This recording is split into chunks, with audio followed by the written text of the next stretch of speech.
Good evening, lords and ladies. DJ CraigE live here for the Progeny Behind the Fang podcast for our special Valentine's Day edition with my honored guest, Sovereign Infernal Ming Xiao Clementine Wu. It is a pleasure to have you here. Thanks, it's a pleasure to be here as always. Heck yeah. So, let's jump right into it. We got a lot of hot off-the-press questions. So, Flattered that people want to know more about me. Oh, for sure.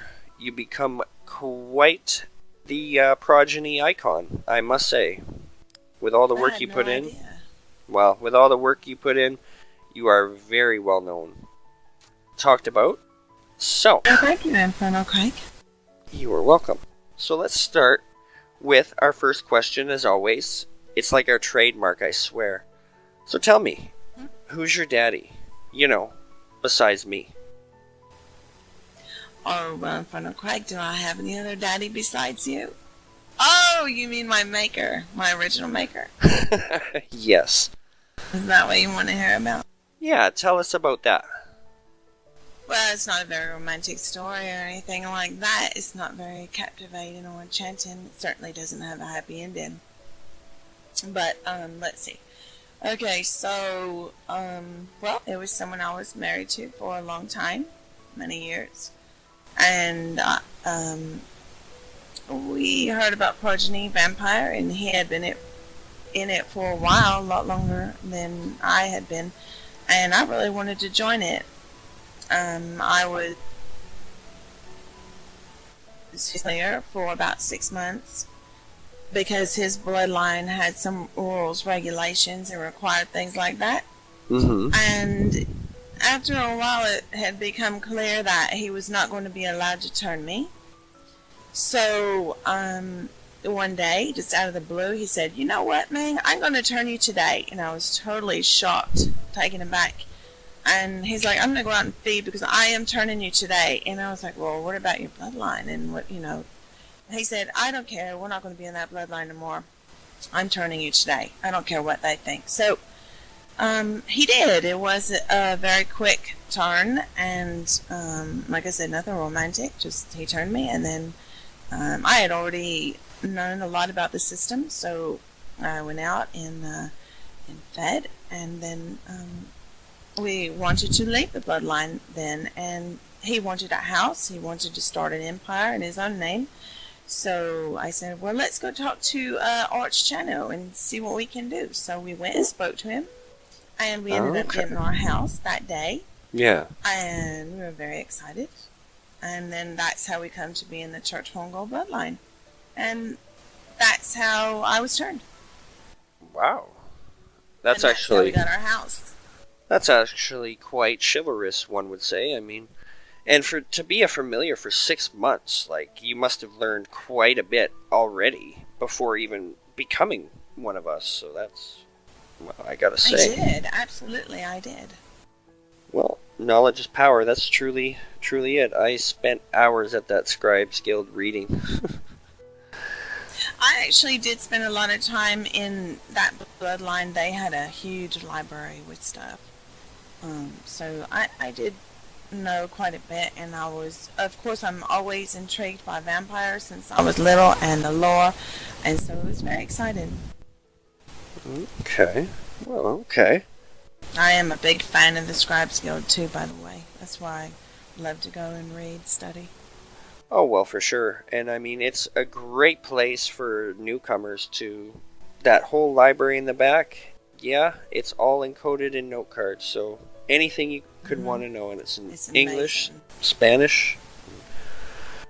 Okay. So tell us, the first time you ever got into your first Fang Bang, alright, or your first confrontation, what was that like for you? I think we talked about that last time. That's when I was with you. And, someone in your family jumped me at the club. And I bit them back. And actually, he was in your family, I remember. He's in my family? Yeah. Oh, that time. Yeah, he was, actually. Yeah. Well, Is that the time at the Cowboy store? Oh, well, that was another time, but no, this one was the first time at, I think it was Dueling Pistols, as well as my wife's first Fang Bang at the same Oh, time. that one wasn't in my family, no. That was an allied bloodline, but no, that he wasn't in my family. I know who you're talking about. Yeah.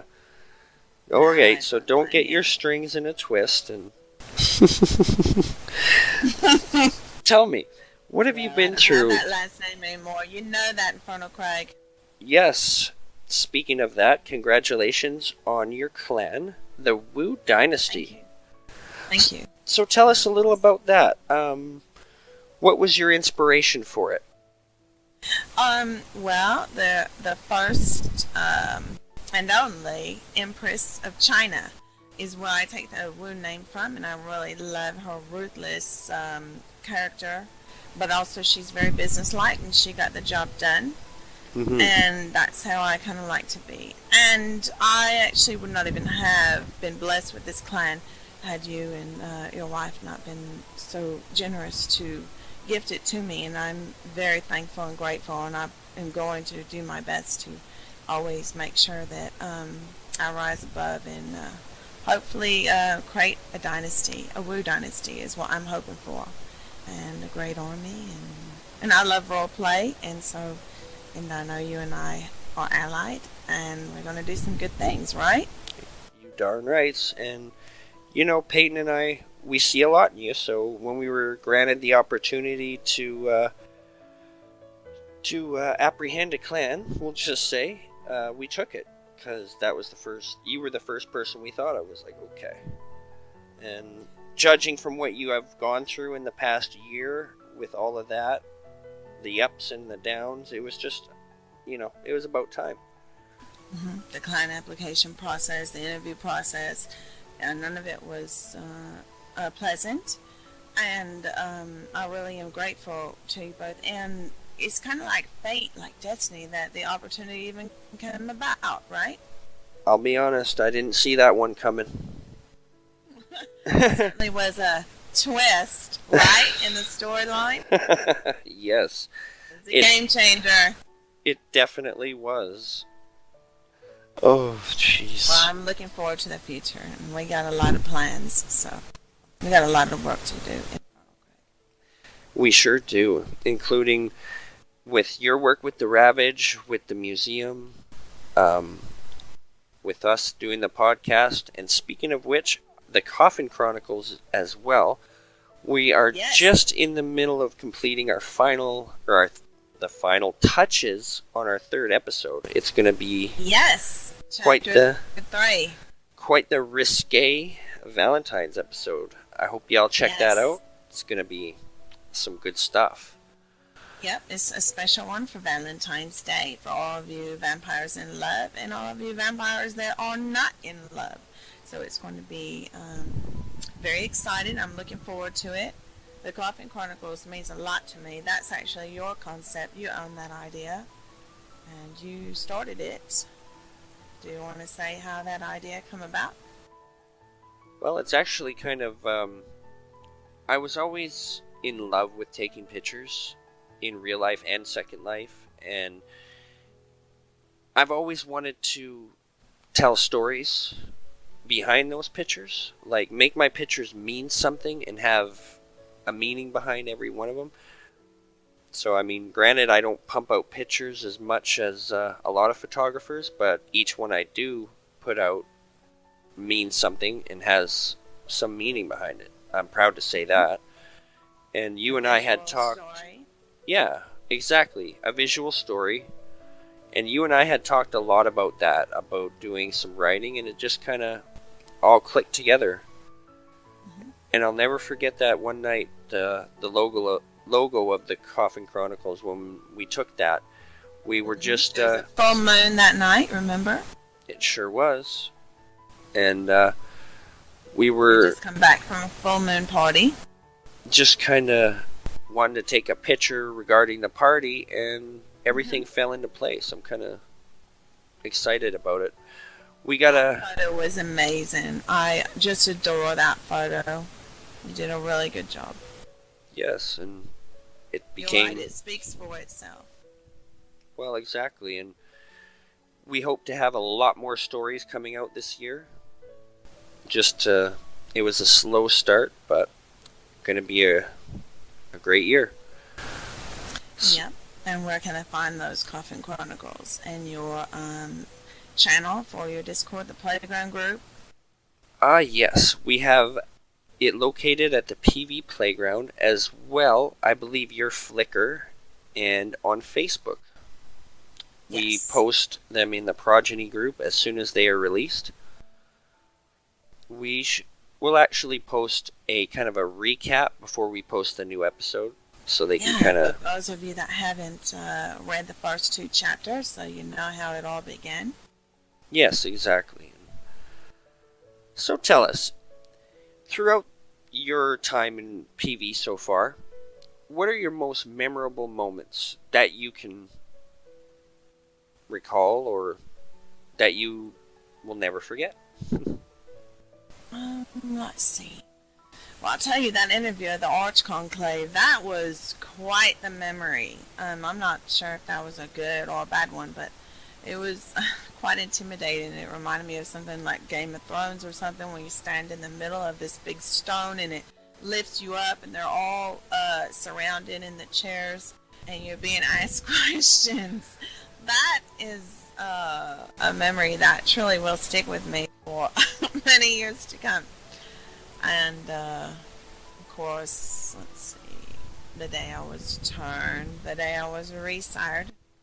Um, yeah, those are some memorable occasions that I keep. Well, that's good.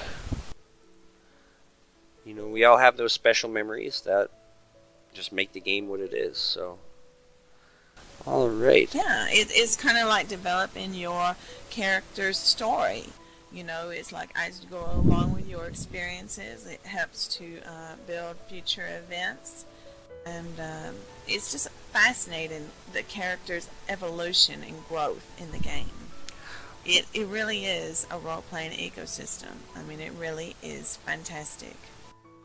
A fantastic experience. Well, that's what I was just about to say. And all those experiences, in my personal belief, if you're going to start, doing a character and building a backstory, wait a little bit at first to see how your character develops over the first few months and just see how you want your backstory to go. Because anybody can write a backstory for a character, but play that But character for a little bit.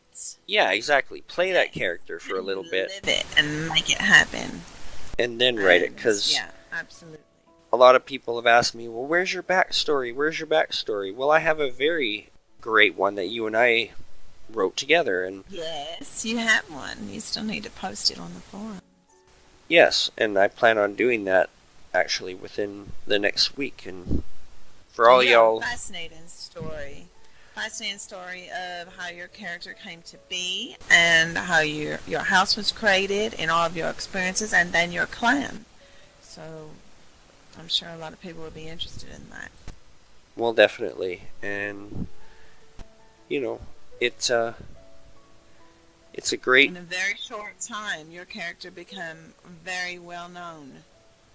Well, hard work and determination, that's really what it was. And a passion for the game just makes it Yeah, all that more special, I believe. absolutely. A 'Cause, passion for the dark side. yes, exactly. And well, not even, it's just having a passion for what you're doing. I really took to Progeny as one of my favorite games, and yeah, I'm Yeah. rolling with it. I'm learning every day just like the rest of us, so. Do you still think that your character is evolving? Like, do you still see it changing a bit as you go along? Oh, definitely. Ever evolving, always, in my opinion. It's like, the more you actually stay involved and play, the more involved you will get. The more projects will come your way. It's just, quite the fun thing. Well, let me ask you, from when you first started your character in Progeny, when you first returned, compared to now, what are the changes that you see that have happened during that storyline, during that time? How has your character changed? I'm going to ask you the same question, actually, once I answer this, but I do have to ask, so, my character or the system? Your character. Your personal experiences, your character. Well, much like everything, you go into it with almost like an innocence about it, you could say. And when you build and you learn and you meet the community, there's goods or bad, I believe, in each. Like, I've had a lot of interactions with a lot of different vampires, and much like you, they either love me or they hate me. And for example, like, a long time I was actually part of the Ravnos clan, and when we had a mutual disagreement and I moved on, I became more into combat than I ever did before, as they kind of instilled that in me. But I took it upon myself to learn and keep doing it. Whether you're Ravnos or not, anybody can learn how to fight. And I just enjoy that aspect of Progeny more so. So it's been a lot of what I tend to do. And we all have our, what is it called, our gifts. Mine is talent, expertise. Yeah, our gifts, our talents, our expertise. Mine tends to be more towards combat and making a lot of people, bringing them together for good events and having fun. And that's what I've taken place in some really good events. I've been blessed with the opportunity of working with Diabolic Parth, Infernal Kylie, and Infernal Ming, yourself, in the event committee. So I've kept my nose into just doing that type of stuff, and there's just so many different things that I've seen and done. I've watched Progeny evolve quite a bit, and hopefully this Lycan HUD takes place very soon so we can expand the system even more deep. I hope so. That would be an amazing new dynamic. So, do you see yourself as a bad guy or a good guy, or how do you see your character? Well,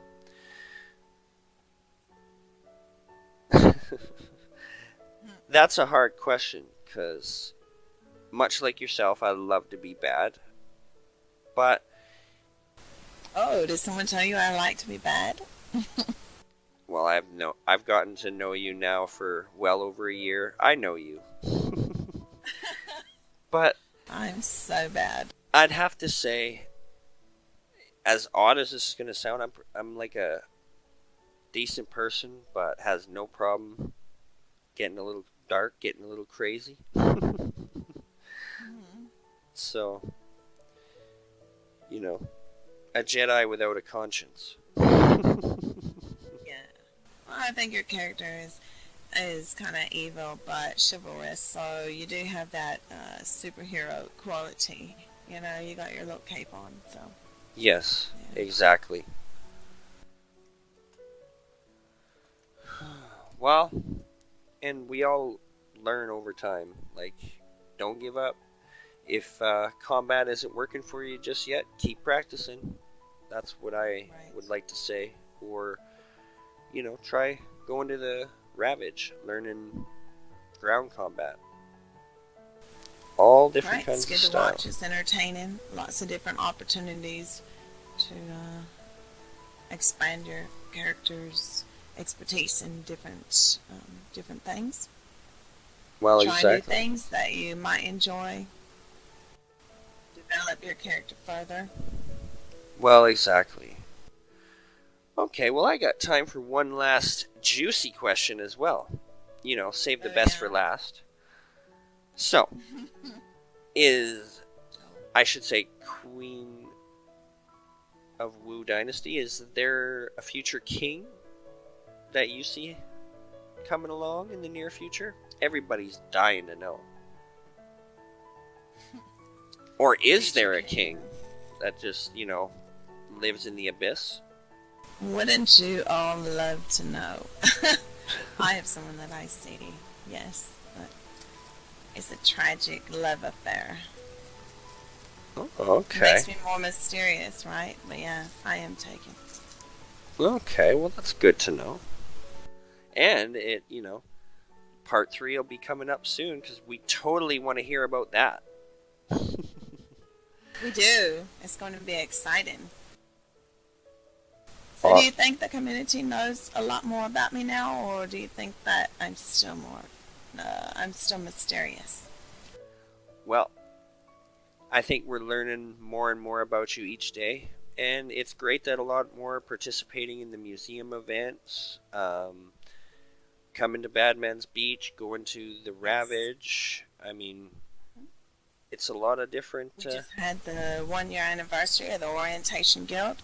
Lord Morpheus and Lord Natal, they just work so hard there for the community. A lot of new things, community altar, and all of the vendors there, and it's just a fabulous place to learn and to experience new things. And they have a lot of new classes coming up, and the Ravage as well. That's a great place to practice your combat with different participants of different skill levels. Mm-hmm. And whether you're a spectator or you actually get down in the arena, it's really a good time. You've been down in that arena quite a few times, haven't you, Infernal CraigE? I sure have, and I've won and I've lost. It's a learning experience, and it's all for fun. Granted, me passions can run high, and I'm a perfect example of that. But when it comes down to it, it's all for fun, and don't be scared. Sign up. Yeah. You can't. You really do excel in combat. You and your family are really good at it. I'm not really one for combat. I like role play and stuff, but I'm not really one for combat. But you guys, you do a fantastic job out there in the realm. So. Well, gotta keep it fair, right? Absolutely. You guys always fight fair. Otherwise, the rowdy Ravnos will run all over you. I know it. They know it. You got new track shoes again. You've been going to that man cave event. Always. Was I allowed to say that? No, you can't give away my fashion tips. Oh, I've been there quite a few times. Boys, if you see me down there, Yeah, that's funny. Come say hello. Come say hi. Take a bite out of Mysterious Ming, right? But watch out. My daddy's going to be there to get you back. Right, CraigE? Yes. Better make it worth it. Make it worth your while. Well, Infernal anyway, Ming. I have a lot of fun working with you, and I really do enjoy working for Progeny, and so if you guys ever have any questions out there in the community, Infernal CraigE and I are happy to field your questions. If we don't know the answer ourselves, we will get you that answer. So please reach out and communicate with us. Let's make this podcast the best it can be. Yes, right, CraigE? I agree. And if you feel you got a great story to tell, don't hesitate. Hop up in my box. Let's chat. Let's get you on here. Yes, we want to hear your stories. That's what makes the community great. And if you want to ask anything to Infernal Ming, she has her desk in the PV Playground Discord group, as well as the Dear Ming channel, where she, questions, advice. Make sure you hit that up. It's quite interesting. Yeah. Just so you know, I'm bad at love. Yeah, send your questions my way. Love is a gamble, so they say. Well, Infernal Ming, definitely. It has really been an honor to have you here for a special Valentine's Day Progeny Behind the Fang podcast. And I want to thank you all for listening to us. Make sure you slap that like button. And like I said, if you feel you got a great story to tell and you want to be on the podcast, don't hesitate to message myself or Infernal Ming. We'd be happy to have you. Yeah, absolutely. Thank you to y'all. Good night. Good night, everybody.